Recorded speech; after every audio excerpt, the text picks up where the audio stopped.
ஒரு அப்பா தன் மகளை மிகவும் கண்டிப்பா வளர்த்து வராரு.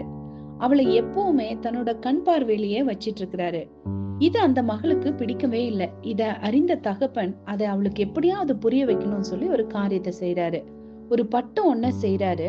அதை தானும் தன்னோட மகளும் சேர்ந்து பறக்க விடுறாங்க. அந்த பட்டம் ரொம்ப அழகா பறந்துட்டு இருந்துச்சு.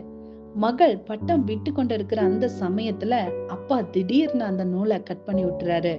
கொஞ்ச நேரத்துல பட்டம் திசை தெரியாம போயிருது. உடனே அந்த மகள் கோபப்பட்டு, அப்பா ஏன் இப்படி செய்தீங்க? அந்த பட்டம் என் கையில எவ்வளவு அழகா பறந்துட்டு இருந்துச்சு. இப்ப அந்த பட்டம் என் கையை விட்டு போயிடுச்சு. அது போன திசையே எனக்கு தெரியலையே அப்படின்னு கத்துறா. மகளை பார்த்து அப்பா அமைதியா சிரிக்கிறாரு.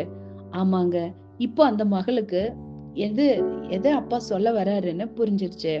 தனக்கு புரிய வைக்கிறதுக்காக தான் இந்த பட்டத்தை செய்து நூலை அறுத்து விட்டாரு அப்படின்னு சொல்லி அந்த மகள் தெரிஞ்சுக்கிட்டாங்க. உடனே அவங்க அப்பாவை அணைச்சிக்கிறாங்க. வேதம் சொல்லுது, மதியனுடைய வழி அவன் பார்வைக்கு செம்மையா இருக்கும். பல நேரத்துல நம்ம நினைக்கிறோம் நம்ம போற பாதை நல்ல பாதைன்னு சொல்லி.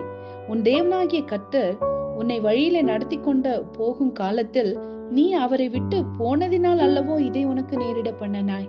வேதம் அழகா சொல்லுது. எரேமியா தீர்க்க தரிசன புஸ்தகத்துல ஆண்டவராகிய கர்த்தர் உன்னை அழகா நடத்திட்டு இருந்தாரு.